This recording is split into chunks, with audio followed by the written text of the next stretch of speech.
Minuit 30 ici à Paris, 23h30 à Kinshasa, vous écoutez RFI.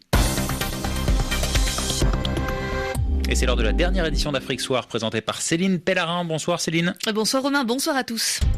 En République démocratique du Congo, la majorité présidentielle a réuni ses partisans pour soutenir le président Joseph Kabila, alors que le facilitateur de l'Union africaine annonce ce soir que les travaux du comité préparatoire du dialogue sont reportés. Le comité de l'ONU contre la torture n'a pas pu continuer son examen de la situation au Burundi. En effet, à Genève, aujourd'hui, la délégation menée par la ministre de la Justice ne s'est pas présentée pour répondre aux questions des experts. Le sommet du traité de l'amitié et de la coopération entre la Côte d'Ivoire et le Burkina Faso s'est achevé à Yamoussoukro. Bilan, des accords ont été signés. Plusieurs portent sur des projets économiques d'envergure. Dans la seconde partie de cette édition d'Afrique Soir, un scandale immobilier et financier agite le Maroc depuis samedi dernier. De hauts responsables auraient profité de prix dérisoires lors de la vente de biens d'État. Notre invité ce soir, c'est l'avocat et universitaire marocain Omar Benjeloun. Alors si ces pratiques ne sont pas nouvelles dans un pays où le clientélisme est fréquent, en revanche, ces révélations interviennent avant des élections dans le royaume chérifien. Et c'est Hugo Moissonnier qui nous parlera de l'actualité sportive. Ce sera dans une vingtaine de minutes. Enfin, le zapping d'appel sur l'actualité. Au menu chez Juan Gomez, vous réagissiez sur l'actualité de votre choix et vous nous avez notamment interpellé sur le retour en République démocratique du Congo de l'opposant historique Étienne Tshisekedi. Vous écoutez RFI, Afrique Soir, bienvenue. On vient de l'apprendre, en République démocratique du Congo, les travaux du comité préparatoire du dialogue sont reportés. Une décision de la facilitation et du groupe de soutien annoncée ce soir dans un communiqué signé par Edem Kodjo, le facilitateur de l'Union africaine. Objectif, permettre aux acteurs de pouvoir prendre des dispositions pour que, je cite, la grande famille du dialogue soit au grand complet. Edem Kodjo demande aux différents acteurs de faire preuve de dépassement pour démarrer les travaux dans quelques jours. Pour rappel, le rassemblement de l'opposition avait récusé Edem Kodjo, dénoncé l'annonce du lancement des travaux et demandé la libération des prisonniers politiques. Et on prend tout de suite la direction de la capitale de la République démocratique du Congo. La majorité présidentielle a organisé aujourd'hui un grand rassemblement de soutien au président Joseph Kabila. Le stade Tata Raphaël, qui accueillait l'événement d'une capacité de plusieurs dizaines de milliers de spectateurs, était comble. Et justement, je vous propose d'écouter des témoignages de participants à ce meeting qui expliquent les raisons de leur présence. Hier, c'était l'opposition qui a accueilli les leaders, mais aujourd'hui, nous sommes venus accueillir notre majorité et nous sommes venus unis comme un seul homme pour la paix et le dialogue. Nous sommes venus dans l'objectif de soutenir le chef de l'État dans sa vision et dans la paix, non dans la turpitude. Enfin, le dialogue, nous voulons que l'opposition et la majorité soient unis pour qu'ils puissent nous amener vers les élections. C'est ça. Et amener notre pays en avant. Dialogue, dialogue, dialogue, dialogue, dialogue, dialogue, dialogue, dialogue, dialogue. Nous avons besoin d'un bon président comme Joseph Kabila, qu'il mérite, qui va être avec nous jusqu'à 2020. Nous avons besoin de Kabila. Un des témoignages recueillis par Sonia Rollet à Kinshasa. Réaction de l'opposition. Le G7 dénonce la rupture de la continuité des services publics et l'obligation faite aux fonctionnaires de participer à ce meeting de la majorité présidentielle. Il n'avait rien de spontané, a dit à RFI le vice-président du G7. Il se dit même prêt, en tant que député, à demander une commission d'enquête à l'Assemblée. L'opposition qui organisera dimanche un meeting pour réclamer le retrait de Joseph Kabila à l'expiration de son mandat présidentiel en décembre. Dans l'actualité congolaise également, Kofi Olomide a finalement été placé sous mandat de dépôt. Ses avocats n'ont pas réussi à obtenir la liberté provisoire pour la star congolaise. Il est accusé d'avoir battu une de ses danseuses au Kenya. La scène avait été enregistrée et tourne désormais en boucle sur les réseaux sociaux. L'artiste congolais va donc passer au moins 15 jours de plus en prison. Écoutez la réaction de son avocat, Maître Rufin Luku. C'est principalement un scandale parce que c'est un déni de justice pour la simple raison que c'est une star nationale. La loi congolaise établit que pour que la personne puisse se trouver, être refusée la liberté provisoire, c'est lorsque sa fuite est à craindre et qu'il n'a pas d'adresse connue et que l'infraction est suffisamment grave. Alors cette infraction des causes de blessures chez nous c'est punissable de 2 mois à 6 mois Et s'il y a eu préméditation, c'est 2 ans au maximum. Donc, dans la catégorie des infractions dans notre pays, ce n'est pas parmi les infractions. Mais est-ce que ce n'est pas parce qu'ils l'ont jugé récidiviste ? C'est possible, mais la démarche est arbitraire. Nos cours de tribunaux sont totalement incompétents dès lors qu'il n'y a pas la plainte, n'est-ce pas, de la victime, et que la République du Kenya n'a pas envoyé le dossier ici, ou bien n'a pas fait un transfert de dossier. Donc, c'est l'arbitraire, il faut immédiatement libérer Koffi Olomide, sinon nous allons actionner une procédure contre le magistrat qui a signé le mandat d'arrêt provisoire pour arrestation arbitraire et détention arbitraire. L'avocat de Koffi Olomide, maître Rufine Louko, au micro de notre correspondante à Kinshasa, Sonia Rollet. Et c'est un rendez-vous raté. À Genève, le comité des Nations Unies contre la torture devait poursuivre son examen spécial sur le Burundi. La délégation burundaise ne s'est tout simplement pas présentée. Et dans l'histoire du comité de l'ONU contre la torture, c'est une première. Carole Valade. Nous avons d'abord été surpris, puis choqué, confie l'un des experts du comité contre la torture. Pour la première fois dans son histoire, un gouvernement a refusé de répondre aux questions lors d'un examen spécial. Il s'agit du Burundi. Pour Armélian Guéré, de l'Association des chrétiens contre la torture, c'est un très mauvais signal envoyé à l'ONU. Cela montre que le gouvernement est en train de montrer à la communauté internationale qu'ils n'ont pas de compte à rendre, alors qu'ils devraient expliquer ce qui se passe au pays, parce que le monde est en train de suivre les crimes qui sont commis au Burundi jour au jour. Dans une note laissée au comité, la ministre burundaise de la Justice a demandé plus de temps pour répondre aux questions posées la veille. Le comité refuse et tente d'en informer la délégation par téléphone, mais celle-ci ne répond pas. Il reste moins de 48 heures au Burundi pour fournir de nouveaux éléments. Le comité lui propose une nouvelle réunion à huis clos. Cette fois, l'invitation sera-t-elle honorée ? La ministre, jointe hier par téléphone, n'a pas souhaité le dire. Carole Valade. Et on a appris ce soir cette décision du Conseil de sécurité de l'ONU. Sur proposition de la France, les Nations Unies vont déployer progressivement 228 policiers au Burundi pour tenter de ramener le calme et faire respecter les droits de l'homme. Ces policiers de l'ONU seront envoyés à Bujumbura et dans tout le Burundi pour une période initiale d'1 an. Leur mission pourra être prolongée ou modifiée si la situation empire. Au Gabon, la justice a décidé ce vendredi après-midi de remettre en liberté Firmin Olo, le coordinateur des jeunes de l'Union nationale. Il a été arrêté il y a 8 jours. Le juge a estimé que sa détention préventive n'était pas justifiée, mais le jeune opposant est toujours inculpé pour incitation à la violence, attroupement armé et destruction de biens privés et publics. L'opposition dénonce des poursuites abusives. Par ailleurs, dans un communiqué, le Parti socialiste français demande aux autorités gabonaises de libérer, je cite, les dizaines de militants politiques arrêtés ces dernières semaines. Le Parti socialiste français qui qualifie le climat social et politique au Gabon de délétère à moins d'1 mois de la présidentielle. Au Soudan du Sud, le rédacteur en chef du Juba Monitor, Alfred Taban, a été libéré sous caution ce vendredi après 15 jours de détention. Mais il était encore hier soir à l'hôpital. Il y a été transféré il y a 2 jours plus tôt au cours de sa détention. Le journaliste, reconnu pour son travail, reste poursuivi pour publication de fausses informations de nature à affaiblir l'autorité du chef de l'État. Alfred Taban a été arrêté le 16 juillet après la publication d'un éditorial dans lequel il appelait à la démission du président sud-soudanais Salva Kiir et du premier vice-président Riek Machar pour leur incapacité à mettre fin au conflit qui divise le pays. À Yamoussoukro, le 5e sommet du traité de l'amitié et de la coopération s'est achevé ce soir. 13 accords bilatéraux ont été signés entre le Burkina Faso et la Côte d'Ivoire, dont plusieurs partenariats économiques. Des chantiers importants, une autoroute Yamoussoukro-Ouagadougou, la rénovation de la ligne de chemin de fer entre les deux pays et la construction d'un pipeline.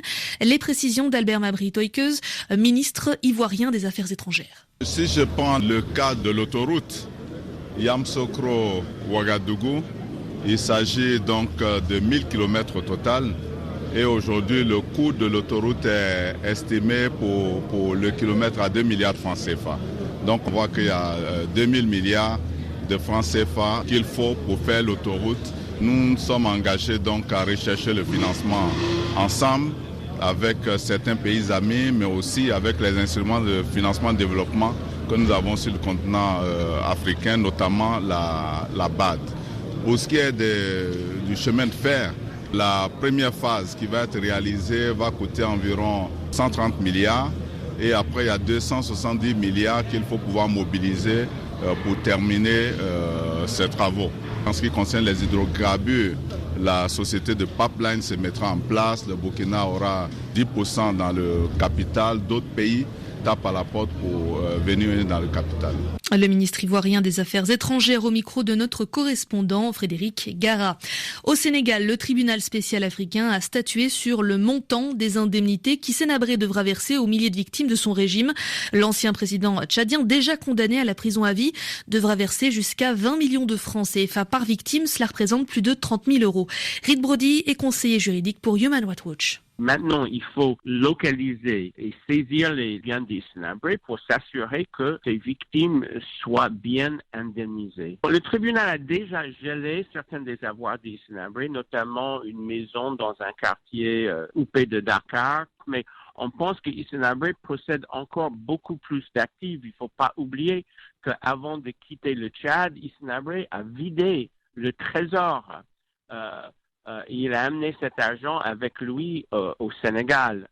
Quand il est arrivé, il a confié ses avoirs à la CBAO, à Abdoul Mbaye, qui était le directeur de la CBAO. Maintenant, il s'agit justement d'aller chercher au Sénégal et ailleurs l'argent qu'Hissène Habré aurait caché pour que cet argent serve pour les victimes. Reed Brody, conseiller juridique pour Human Rights Watch. De nouvelles précisions dans l'affaire des Panama Papers au Niger.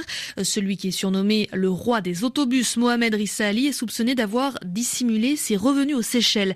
Mais d'autres informations contredisent en revanche son arrestation à l'aéroport de Niamey il y a quelques mois. Édouard Dupénoite. Il faut bien distinguer deux informations. D'une part, il y a les révélations du consortium des journalistes d'investigation, ce sont les fameux Panama Papers. Il existe une société et un compte bancaire ouvert en 2008 par Mohamed Rissa Ali et domicilié aux Seychelles.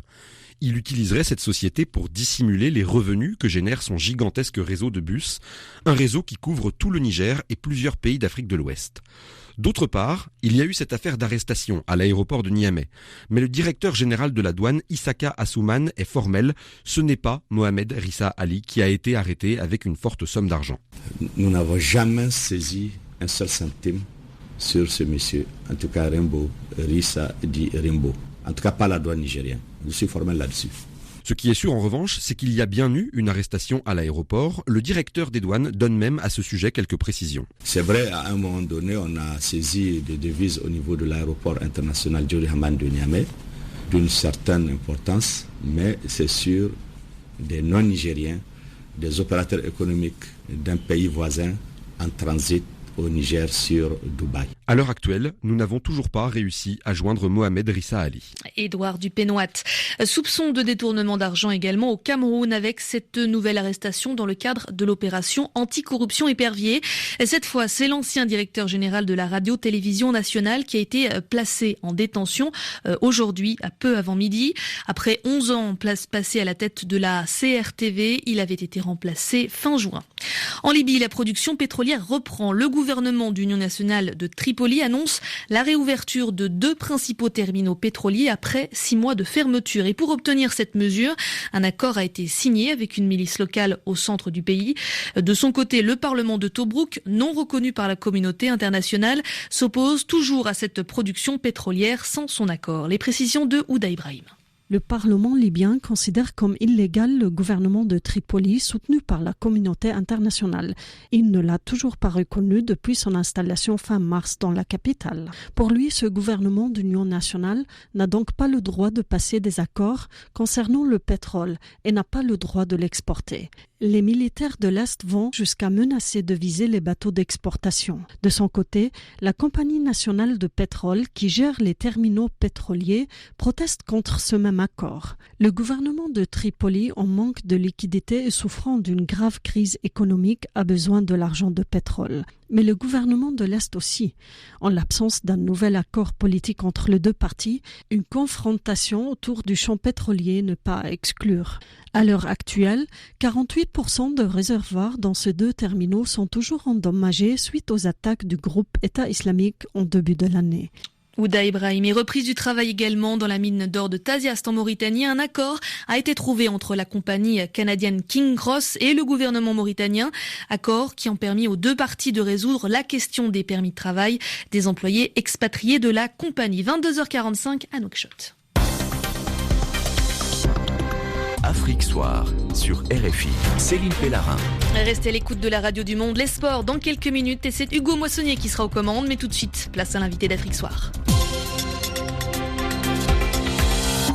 Un scandale agite le Maroc depuis samedi dernier. Scandale qui suit la révélation par deux sites d'information indépendants de la vente de biens de l'État à des prix dérisoires à des hauts responsables, dont le Wali de Rabat, c'est-à-dire le préfet de la capitale. L'affaire n'en finit pas de rebondir avec des documents montrant que deux ministres et des conseillers du roi ont également bénéficié de tarifs très avantageux afin d'acquérir des terrains dans un quartier huppé de Rabat. Notre invité ce soir, c'est l'avocat universitaire marocain Omar Benjeloun. Il explique que ces pratiques ne sont pas nouvelles et qu'elles sont même légales dans un pays où le clientélisme est fréquent, même si elles sont condamnables aux yeux de l'opinion publique. Il rappelle surtout que ces révélations interviennent en période préélectorale. Omar Benjeloun est l'invité de Léonard Vincent. Omar Benjeloun, bonjour. Oui, bonjour. Une fois de plus, la gestion et la répartition du parc foncier est au cœur d'un nouveau scandale au Maroc. Quelles sont les règles juridiques qui encadrent la gestion de ce parc ? La juridisation du parc foncier marocain a démarré à partir de 1995 par un décret gouvernemental. Mais cela dit, le parc foncier a toujours été sujet à répartition de privilèges depuis l'indépendance du Maroc, de privilèges orientés vers les dignitaires de l'État, quel que soit leur corps constitué ou quelle que soit leur appartenance politique. Ceci dit, une fois que ce phénomène a fait florès et a jailli au sein de l'opinion publique, donc il y a eu une réglementation par un décret de 95. Toutefois, ce décret de 95 n'a pas été publié au bulletin officiel justement pour des raisons de confidentialité, pour pouvoir continuer à faire disposer ce parc aux privilégiés du régime. Et en 2002, cette réalité a été encore plus encadrée par le fait que la donation ou la cession d'un bien foncier vers un commis de l'État doit être accordée par le Premier ministre lui-même suite à une commission d'études et d'examens, etc. Donc ça a été beaucoup plus encadré par une réglementation drastique en 2002. Donc ce que vous dites, c'est que la répartition des biens de l'État est le secret le plus connu et le mieux gardé du Maroc ? Tout à fait, c'est un secret de polichinelle. On sait bien qu'un ensemble de dignitaires politiques, militaires, intellectuels ont bénéficié de cette rente, de signataires du manifeste de l'indépendance, de résistants, enfin un ensemble de dignitaires et de leurs héritiers ont bénéficié de ce parc foncier, et ça continue bien sûr. Donc, dans le scandale d'aujourd'hui, les ministres de l'Intérieur et des Finances ont défendu les ventes d'un terrain à des prix dérisoires, puisqu'il s'agit de ça, en expliquant qu'il faisait partie, ce bien, d'un lotissement résidentiel destiné aux serviteurs et fonctionnaires de l'État. De quoi s'agit-il précisément ? Dans le langage ou le glossaire du ministère de l'Intérieur, cela veut dire qu'il était destiné aux agents d'autorité. Ça part du caïd au pacha jusqu'au gouverneur et au wali. Donc légalement, juridiquement, utiliser un décret qui date de 95 et mis à jour en 2002, la légalité ou le formalisme rendrait bien évidemment la cession légale. Maintenant, est-ce que ça s'inscrit dans le cadre justement d'une transparence ou dans le cadre d'un privilège condamnable aux yeux de l'opinion publique? Ça, c'est autre chose. Cette gestion clientéliste du parc foncier a-t-elle bénéficié à tous les camps politiques marocains? Ah ben oui, enfin quelques exceptions près, mais depuis l'indépendance, les grands dignitaires du parti de l'Istiklal, les fondateurs du parti Justice et Développement islamiste, je pense au docteur Khatib qui est le fondateur du parti islamiste, a été l'un des grands propriétaires terriens suite à la marocanisation des terres, bien évidemment. Et d'ailleurs, dans ce sens, il a souvent miroité aux populations et aux paysans que certains terrains étaient voulus par le prince héritier de l'époque, qui était le roi Hassan II, et donc en son nom, il mettait ses territoires et ses terrains en sa propriété, bien évidemment. Donc ce sont des pratiques très très anciennes, et à l'époque, comme vous le savez, il n'y avait pas des outils de communication, et une opinion publique n'était pas forcément au fait des différentes techniques d'appropriation. Alors comment expliquer l'irruption de ce scandale aujourd'hui? Pourquoi précisément maintenant? Qu'est-ce qu'il y a dans le calendrier politique marocain qui explique cette survenue aujourd'hui? Il est clair qu'il y a des règlements de compte, il y a des bras de fer entre ce qu'on pourrait appeler la technostructure avec les élus du parti islamiste, et donc il y a eu souvent des divulgations de biens mal acquis ou des divulgations de faux et usage de faux, etc. Et donc aujourd'hui, il est vraisemblable que le parti islamiste a réagi en diffusant quelques informations et éventuellement a cru bon de divulguer une information pour gargariser l'opinion publique à 2 mois des élections législatives. Le problème, c'est que c'est un phénomène qui date depuis l'indépendance, ce n'est pas nouveau, et que tout le spectre des partis dits institutionnels ou intégrés dans le champ systémique et électoral marocain ont bénéficié de cette rente-là, et leurs héritiers sont encore parmi nous, voire il y a des vivants et des morts, mais en tout cas, cette réalité-là, a toujours fait florès. On ne va pas pouvoir se limiter à la cession octroyée au Wali de Rabat pour trouver les éléments constitutifs d'un scandale politique. Dans un pays comme le Maroc où la pauvreté est quand même très problématique encore, j'imagine que ce genre d'accusation doit faire quand même très mal à des responsables politiques. Tout à fait, c'est pour cela que justement, quand bien même la légalité ou le fétichisme réglementaire serait respecté ou la procédure serait respectée, mais éthiquement, bien évidemment, dans des ceintures et du périurbain remplis de bidonvillois, cette pratique, bien sûr, restera condamnable par l'opinion publique, même si l'État trouvera toujours des explications par rapport à ce genre de session, notamment pour remercier quelques dignitaires ou quelques commis de l'État. En tout cas, effectivement, ça crée une ambiance d'injustice entre les uns et les autres. Omar Bedjeloun, merci. L'avocat universitaire marocain était l'invité de Léonard Vincent. À la une de l'actualité internationale en France, l'enquête avance après l'assassinat du prêtre dans l'église de Saint-Étienne-du-Rouvray. Un homme de 19 ans a été mis en examen et écroué. Mesure judiciaire identique également pour 2 hommes arrêtés en Autriche, soupçonnés par la justice française d'avoir voulu participer aux attentats du 13 novembre en France. La purge en Turquie s'étend au monde des affaires avec les premières gardes à vue de dirigeants d'entreprises, tandis que 2 semaines après le putsch raté, 17 journalistes ont été placés en détention préventive pour lien avec le prédicateur Fethullah Gülen. Et puis l'ancien président brésilien Lula devra répondre durant un procès sur le scandale de corruption Petrobras. Il a été inculpé en raison d'une tentative d'entrave à la justice. Vous écoutez RFI et on retrouve tout de suite Hugo Moissonnier pour le journal des sports. Bonsoir Hugo. Bonsoir Céline, bonsoir à tous. Au Nigeria, la légende du football africain Stephen Keshi a été enterré ce vendredi. Le vainqueur des CAN 1994 et 2013 en tant que joueur et sélectionneur a été inhumé le matin à Ila, sa ville natale dans l'état du Delta au sud du Nigeria. Ses obsèques avaient débuté ce jeudi à Benin City dans l'état d'Edo, la ville où il s'était éteint le 8 juin dernier à l'âge de 54 ans. Sa famille et ses proches étaient évidemment présent pour lui rendre un dernier hommage, tout comme certains de ses anciens coéquipiers, des membres de la génération 94, championne d'Afrique et 8e de finaliste de la Coupe du Monde aux États-Unis. Le Big Boss est également connu pour avoir qualifié le Togo pour son premier mondial, la Coupe du Monde 2006 en Allemagne. Il est aussi le seul technicien africain à avoir conduit une équipe en 8e de finale de cette compétition. C'était en 2014. Le Nigeria s'était incliné face à la France. Le mercato se poursuit. Hugo, le capitaine du Niger, Moussa Mazou, revient en France. À 28 ans, celui qui a porté le maillot du MENA national à une quarantaine de reprises pour 12 buts inscrits rejoint l'AC Ajaccio en Ligue 2. À 28 ans, il va découvrir le 14e club de sa carrière, lui qui a pas mal bourlingué en Europe, mais pas que. Il a joué en Belgique, en Russie, au Portugal et même en Chine. L'an passé, il était en première division danoise à Randers. Moussa Mazou est déjà passé par la France et notamment par Monaco, puis Bordeaux en 2010 et 2011. Une mauvaise période pour lui puisqu'il avait remporté un trophée parodique, le Ballon de plomb, décerné par le site internet satirique Les Cahiers du football. Le Nigérien, il faut le dire, était en difficulté à l'époque en Ligue 1 et il s'était surtout distingué par des déclarations maladroites dans la presse. Plus valorisant pour lui, Moussa Mazou a également porté les couleurs du Niger lors des CAN 2012 et 2013, soit les 2 seuls CAN disputés par son pays. Et l'international sénégalais Armand Traoré, lui, reste en 2e division anglaise. Après un début de carrière qu'il a vu passer par Arsenal ou la Juventus Turin, puis 5 saisons du côté des Queen's Park Rangers, le latéral gauche débarque à Nottingham Forest. Il vient de signer pour 3 ans.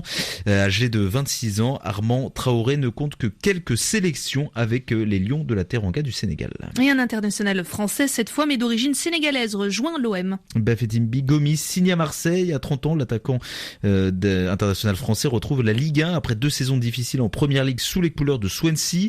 17 buts inscrits en 71 rencontres. L'ancien stéphanois et lyonnais est prêté sans option d'achat.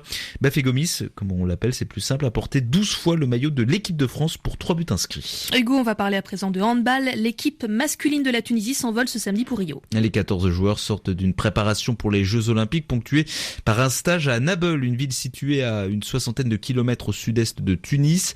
Après 2 défaites en amical face à l'Allemagne et la Slovénie, les hommes du sélectionneur se sont bien rattrapés, les hommes du sélectionneur Zouabi, malgré quelques accrochages entre des joueurs et le staff, justement. Farouk Katou. La Tunisie a bien réussi sa préparation pour les Jeux Olympiques avec un déplacement face à l'Allemagne et à la Slovénie et 2 autres rencontres à Nabeul à 60 km de Tunis avec la sélection grecque. 2 matchs remportés sans grande difficulté par le 7 tunisien. Lors de ce dernier stage, 2 joueurs, Abdelhak et Sanai, ont quitté la sélection. Le premier n'a pas apprécié d'être considéré comme 15e joueur et le second n'a pas réussi son intégration au sein du groupe. Le sélectionneur tunisien n'a pas cherché à les retenir et les a remplacés par un seul élément, l'ailier droit de l'Espérance, Mohamed Ali Bahar. La sélection tunisienne, qui se rendra ce samedi à Rio, part avec de grandes ambitions. Ces joueurs vont se battre pour atteindre au moins les quarts de finale, même si à première vue, le groupe dans lequel évoluera cette sélection tunisienne paraît très relevé. L'expérience de ces joueurs cadres, à l'instar de Tej, Meguez et Saïd, devrait lui permettre d'atteindre ses objectifs. Farouk Katou, Tunis et RFI. Et on rappelle qu'à Londres, en 2012, les Tunisiens avaient accroché une 8e place historique.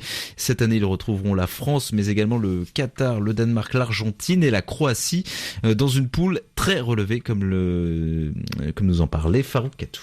Et on referme, Hugo, ce journal avec du tennis. Fin de parcours pour Kevin Anderson au Masters 1000 de Toronto. Le Sud-Africain, 34e joueur mondial, s'incline en quart de finale face à Stan Wawrinka, tête de série numéro 2. Le Suisse s'impose en 2 manches, 6-3, 6-1. Et c'était le journal des sports d'Hugo Moissonnier. C'est la fin de cette édition d'Afrique Soir, préparée avec Vivian Lucuivre. Merci à vous de l'avoir suivi. Dans 3 minutes, un nouveau journal sur la radio du Monde. Et pour l'heure, c'est le zapping d'Appel sur l'actualité. Suivez le zapping d'Appel sur l'actualité avec Orange Money, leader du transfert d'argent et du paiement de factures via mobile. Bienvenue, c'est l'heure du zapping. Ce matin, vous réagissiez à l'actualité de votre choix et vous nous avez notamment interpellé sur le retour en République démocratique du Congo d'Étienne Tshisekedi, l'opposant historique. Écoutez, pour rien au monde, je pouvais manquer cette occasion.